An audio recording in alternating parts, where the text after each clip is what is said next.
Bonjour mes chers frères et sœurs dans le Seigneur. Cela dépend de l'heure à laquelle vous allez suivre cette vidéo. C'est juste pour vous prêcher la bonne nouvelle de l'Évangile. Et cette bonne nouvelle de l'Évangile est intitulée « Lorsqu'un esprit impur est sorti d'un homme, il va dans des endroits arides pour chercher du repos. » Lorsqu'un esprit impur est sorti d'un homme, il va dans des endroits arides pour chercher du repos. Frères et sœurs en Christ, Jésus parle des démons, des êtres spirituels hostiles à Dieu et aux hommes. Belzéboul est leur chef.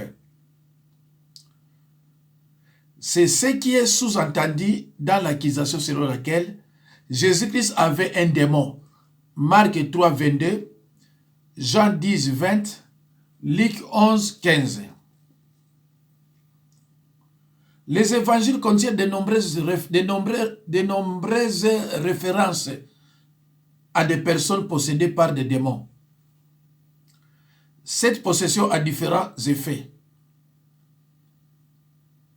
L'un est muet, Luc 11, 14, et l'autre souffre d'épilepsie. Frères et sœurs en Christ, la délivrance, c'est le processus d'expulsion des démons. Souvent, pour mieux les jeter dehors, il faudra savoir comment ils sont entrés. Il faudrait savoir comment ils sont arrivés. C'est pourquoi on commencera par demander au Saint-Esprit de nous montrer les prises dont ils ont profité pour s'accrocher, ou les voies de passage, les brèches que nous ou d'autres leur ont ouvertes au cours de notre vie.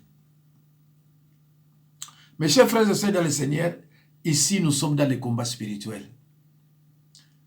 Lorsqu'on parle de délivrance, des démons, on est dans les combats spirituels, qui est une bataille que l'on livre à Satan et ses serviteurs par la prière et par l'observance de la parole de Dieu. Mes chers frères et sœurs, nous ne sommes pas dans une bataille physique contre d'autres personnes, mais nous sommes dans une bataille spirituelle qu'on ne peut gagner que par des moyens spirituels.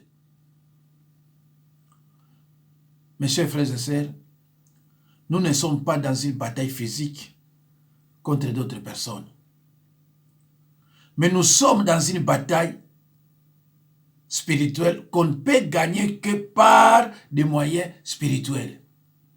Chers frères et sœurs dans le Seigneur, le premier objectif du combat spirituel est de te rendre libre. Toi, lorsque tu es libre, tu apportes la délivrance aux autres. Les démons cherchent à entrer dans les personnes pour plusieurs raisons. Probablement parce qu'en premier lieu, ils cherchent à détruire les temples de Dieu. Mes chers frères et sœurs dans le Seigneur, les démons cherchent à entrer dans les personnes pour plusieurs raisons. Probablement parce qu'en premier lieu, ils cherchent à détruire les temples de Dieu. 1 Corinthiens 3, 16. Mais une autre raison que l'on peut donner, c'est un plaisir pour eux d'être revêtus d'une enveloppe de chair, ayant pour objectif de prendre le contrôle et de conquérir. Le but est de distraire l'attention des humains et de les entraver. Par conséquent, ils mentent, ils provoquent des disputes et des divisions, séduisent, envoûtent, trompent, tourmentent, obligent hommes et femmes au péché. Mes chers frères et sœurs, les démons sont là pour te détruire. Ils cherchent comment pousser l'homme et la femme au péché. Ils mentent, ils trompent, ils provoquent des disputes. Donc ce sont des êtres spirituels hostiles à Dieu et aux hommes. Frères et sœurs de Christ, quand Jésus-Christ chassait les démons, il y avait de puissantes manifestations physiques. Les gens se trouvaient projetés à terre par les démons et ils criaient pour proclamer son autorité céleste. Marc 3,11. Certains démons provoquaient des convulsions dans les personnes avant de les quitter. Marc 9, 20, Marc 9, 26. Mes chers frères et sœurs, voyez le verset que les satanistes utilisent pour projeter ceux qui ont besoin de la délivrance. Prenez votre Bible, ouvrez-les avec humilité, lisez dans Marc 9, 20 et 26. Je disais, certains démons provoquaient des convulsions dans les personnes avant de les quitter. Ils criaient avant de partir. C'est pour cela les satanistes qui ont pris, qui ont de magie, utilisent le verset Marc 9, 20 et Marc 9, 26. Il va te faire tomber, il te pose la main, il te fait l'imposition de main, tu tombes et le démon sort et est en train de crier et partir. Mais je vous ai toujours dit, mes chers frères et sœurs dans le Seigneur, on ne programme pas le Saint-Esprit. On ne peut pas faire imposition de main, première, deuxième, troisième, quatrième et ainsi de suite, comme ça se passe dans nos églises d'aujourd'hui. Avec des banderoles, séminaire de délivrance. Séminaire de délivrance n'existe pas dans la Bible. C'est pour ça que je vous dis, mes chers frères et sœurs, on ne programme pas le Saint-Esprit. Si vous partez dans une église et votre pasteur a des pratiques telles que d'autres satanistes, de faire tomber plusieurs personnes pour chasser les démons, soit disant c'est la délivrance, je vous conseille de quitter cette église. On ne programme pas le Saint-Esprit. Non. Et après avoir chassé les démons, soi-disant, il vous laisse partir. Sans pourtant vous expliquer, il y a une différence entre délivrance et guérison. Des choses différentes. Le démon est parti. Mais il reste encore, c'est un processus. Il faut que la personne soit délivrée. Pardon, il faut que la personne soit guérie. Mais on t'a délivré, on t'a chassé seulement les démons. Mais ce n'est pas la guérison. Mais ils n'expliquent même pas les fidèles. Une fois, vous êtes tombé et après c'est fini, ils vous laissent partir. La plupart, mes chers frères et sœurs, je dis encore, je trouve juste que tout ce que j'affirme, n'est-ce pas, soit examiné à la lumière des Écritures et qu'il puisse donc être contesté si je me trompe. Je trouve juste que tout ce que j'affirme soit examiné à la lumière des Écritures et qu'il puisse donc être contesté si je me trompe. Mes chers frères et sœurs dans le Seigneur, la plupart de ceux que Jésus-Christ libérait étaient des juifs religieux. Ce n'étaient pas des criminels ou des gens que l'on pouvait qualifier de dérangés. La plupart de ceux que Jésus-Christ libérait étaient des juifs religieux. ce n'étaient pas des criminels ou des gens que l'on peut qualifier de dérangés. Frères et sœurs en Christ, les démons sont des ambassadeurs de Satan, comme les chrétiens font fonction d'ambassadeurs pour Christ. 2 Corinthiens 5, 20. Les démons sont des ambassadeurs de Satan, comme les chrétiens font fonction d'ambassadeurs pour Christ. 2 Corinthiens 5, 20. 2 Corinthiens 5, 20. Alors, qu'est-ce qu'on entend par ambassadeur? Un ambassadeur, c'est qui?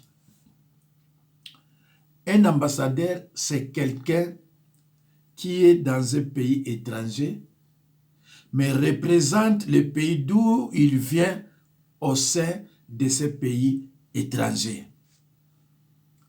Un ambassadeur, c'est quelqu'un qui est dans un pays étranger, mais représente le pays d'où il vient au sein de ce pays étranger.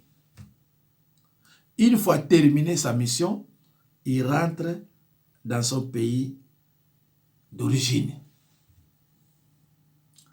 Mes chers frères et sœurs, lorsqu'un démon est dans ton corps, dans ta vie, il représente Satan, il représente le royaume du diable et il est en contact avec tous les sorciers de ta famille. Tout ce que tu fais, il est là, il est en train de voir. Il représente Satan. Son but principal est de te tuer, de t'éliminer. C'est ça son but principal. Une fois terminé sa mission dans ta vie, il rentre. Il va donner sa conclusion, présenter sa conclusion ou son bilan. C'est comme ça aussi nous autres croyants nés de nouveau. Nous faisons fonction d'ambassadeurs de Christ ici-bas, d'ambassadeurs pour Christ. Une fois la mission est terminée, nous sommes obligés de rentrer, de retourner là où nous étions. Nous ne sommes pas de ce monde. Nous ne sommes pas de ce monde.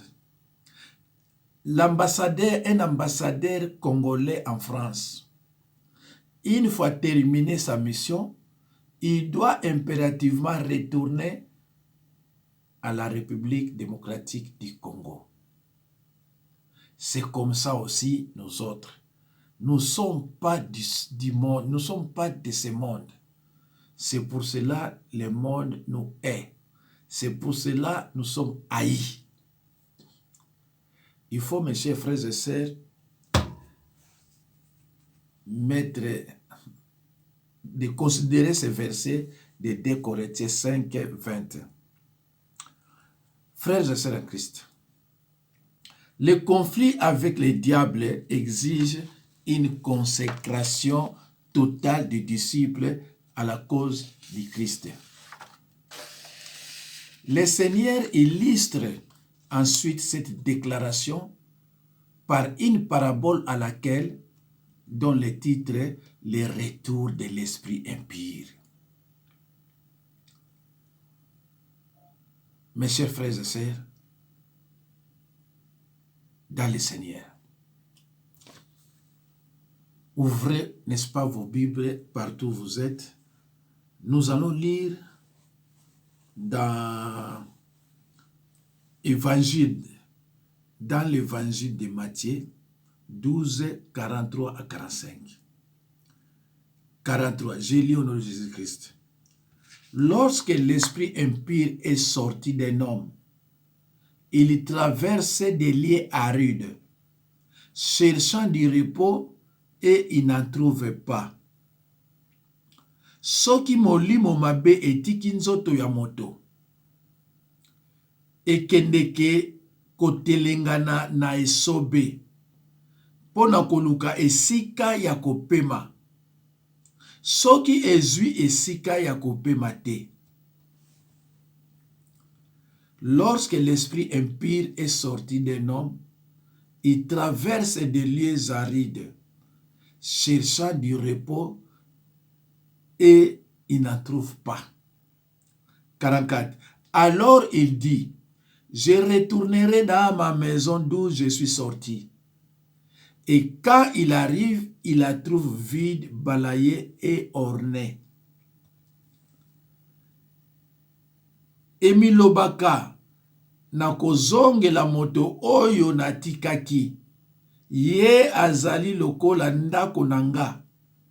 Kasi tango molimo ezongelaka moto yango, ekutaka ye akomi lokola ndako oyo bakombi pe babongisi malamu kasi ezanga bato.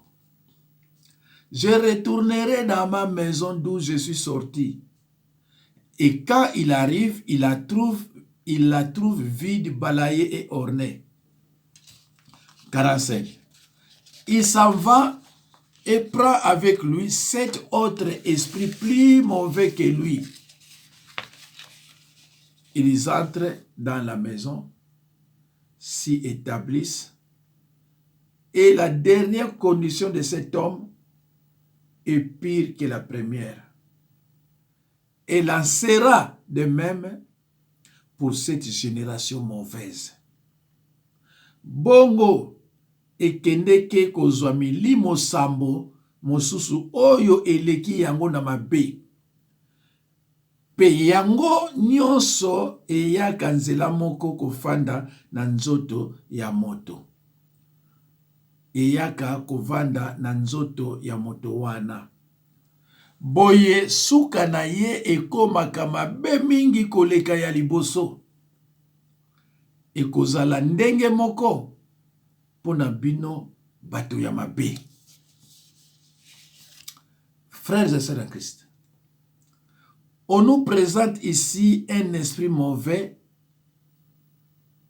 qui habitait un homme et qui pour une raison ou une autre en est sorti.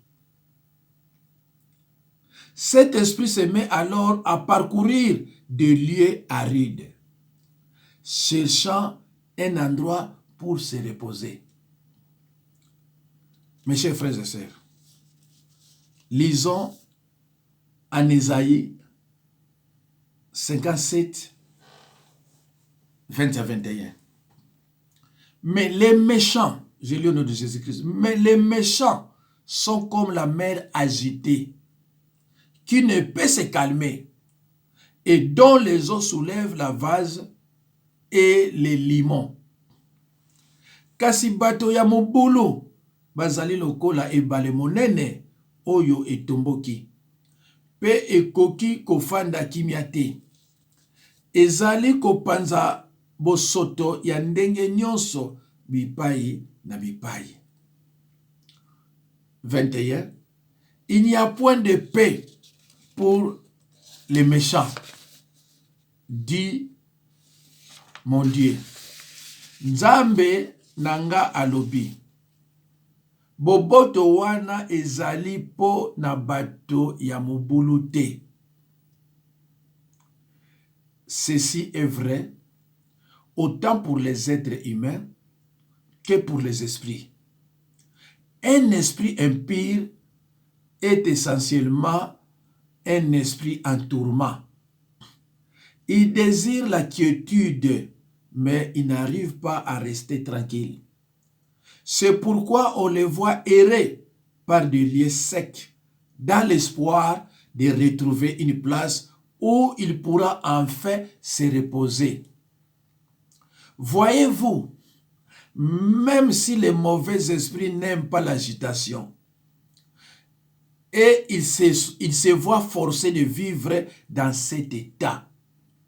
C'est le cas aussi du pécheur qui n'a pas de paix. Vit sans Dieu dans une agitation permanente.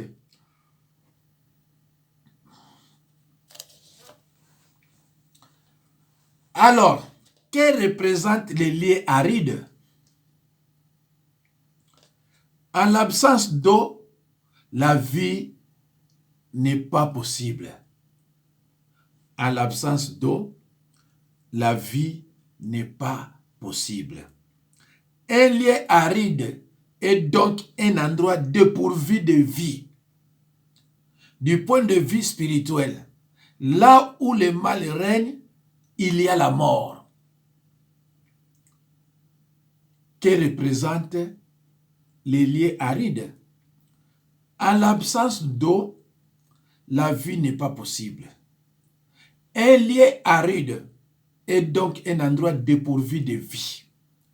Du point de vue spirituel, là où le mal règne, il y a la mort. On n'y trouve pas de vie.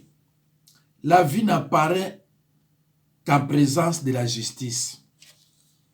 Ces deux entités, la vie et la justice, vont de pair. Ils sont inséparables. Et là où la justice abonde, il y a la paix, il y a le repos. L'esprit mauvais, après avoir erré pendant un certain temps à la recherche de repos, décide de retourner à l'endroit d'où il était. Cette situation très particulière soulève certaines questions. Pourquoi a-t-il quitté son ancien lieu de résidence? Mes chers frères et sœurs dans le Seigneur, l'esprit mauvais, après avoir erré pendant un certain temps à la recherche de repos, décide, cela veut dire il raisonne. Il raisonne, il se déplace, il décide, il sait ce qu'il est en train de faire. L'esprit mauvais, après avoir erré pendant un certain temps à la recherche de repos, décide de retourner à l'endroit d'où il provient. Il décide de retourner à l'endroit d'où il était auparavant. Cette situation très particulière soulève certaines questions. Pourquoi a-t-il quitté son ancien lieu de résidence? Pourquoi a-t-il quitté son ancien lieu de résidence? Pourquoi n'est-il tout simplement pas resté à l'endroit où il habitait? Même s'il devait demeurer dans une maison délabrée, c'est toujours mieux que d'être forcé à errer dans le désert. Mes chers frères et sœurs, vous savez ce qui arrive à un mauvais esprit une fois qu'il est expulsé? Où va-t-il? Mes chers frères et sœurs, là où il était auparavant, il a été chassé. Il a été chassé avec violence, avec brutalité. Parce que vous avez pris l'autorité. Je vous ai donné l'autorité de marcher sur les serpents et les scorpions. Parce que vous avez pris cette autorité. Et vous avez mis cette autorité en pratique. Et il a été chassé. Alors, vous savez ce qui arrive à un mauvais esprit une fois qu'il est expulsé? Où va-t-il?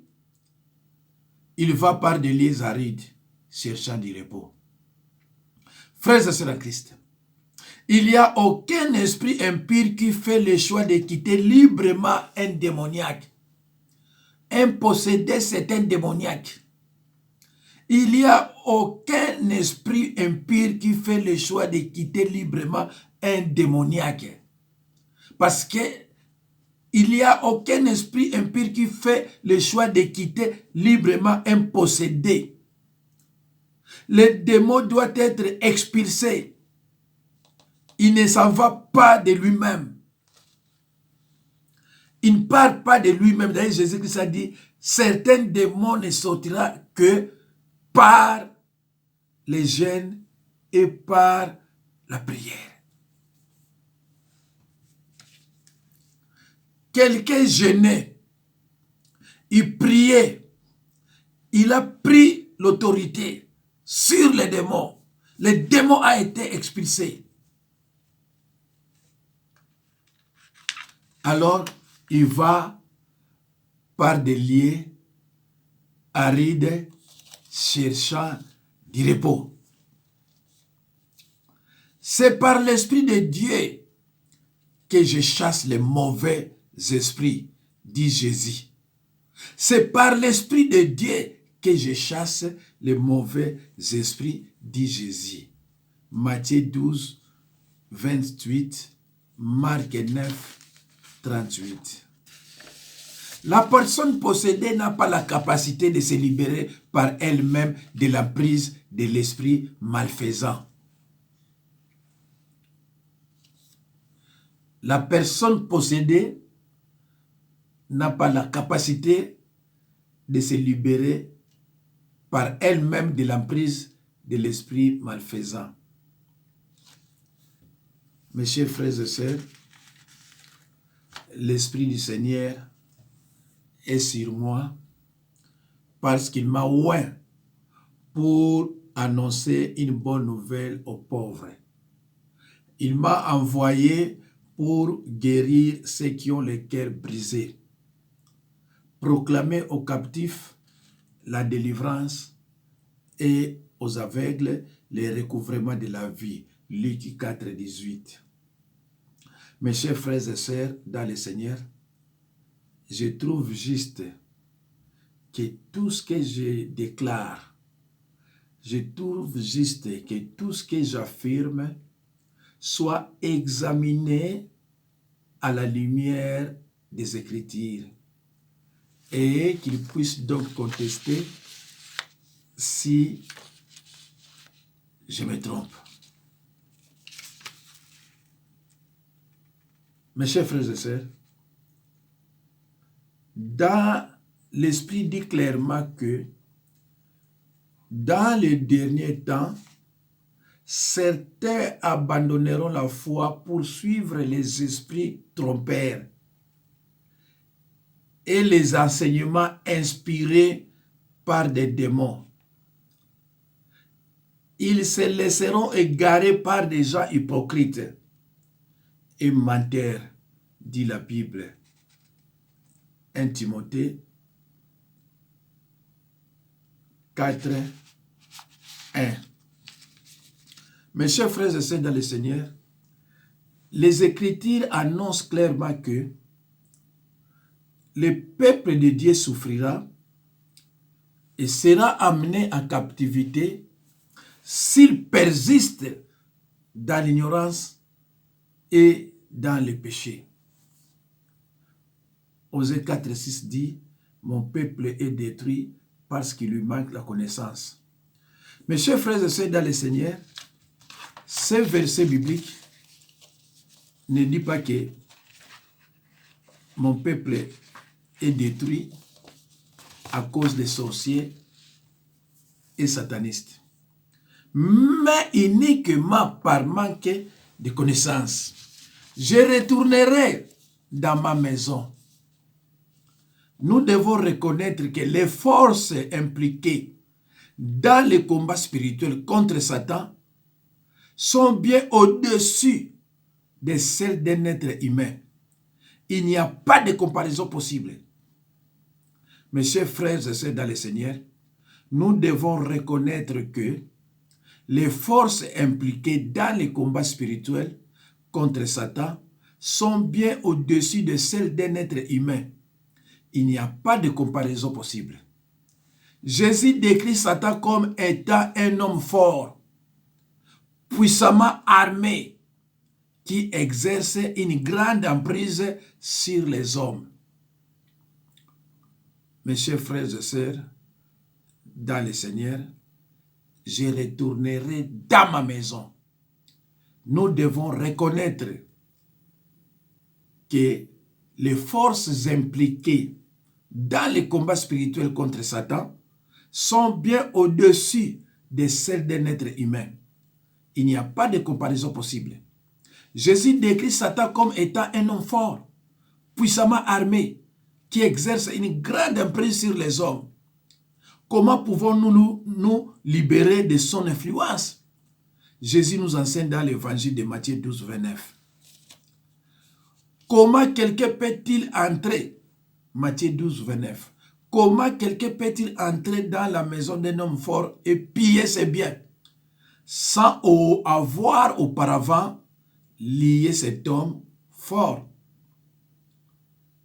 Comment quelqu'un peut-il entrer dans la maison d'un homme fort et piller ses biens sans avoir auparavant lié cet homme fort? Alors, seulement, il pillera sa maison. Le Seigneur Jésus est celui qui lie l'homme fort. Mes chers frères et sœurs, c'est pour cela, quand je délivre mes malades ou alors mes sœurs et frères en Christ, il faut d'abord lier l'homme fort. On commence par la confession des péchés suivie d'une repentance sincère. Il faut arracher, enlever les droits légaux de l'ennemi. Une fois vous reprenez ces droits légaux, maintenant, vous pouvez aller combattre. Vous allez accepter maintenant le combat. Parce que dès que le péché est dans ton corps, le péché c'est la nourriture des démons. Et Satan a le droit légal de te faire du mal. Parce que les péchés sont là. Mais en confessant le péché, nous retirons, nous enlevons le droit légal de Satan, un droit qu'on lui a fait, on a ouvert une porte d'entrée. On lui a donné ses droits légaux. Et lorsque nous péchons, et nous ne confessons pas ces péchés, Satan a le droit légal de nous nuire. Il a un droit légal d'hypothéquer nos santé. Il a ses droits. Mais une fois vous confessez, c'est pour cela dans la Bible c'est bien dit, lorsque nous péchons, il y a un chemin de retour vers Dieu.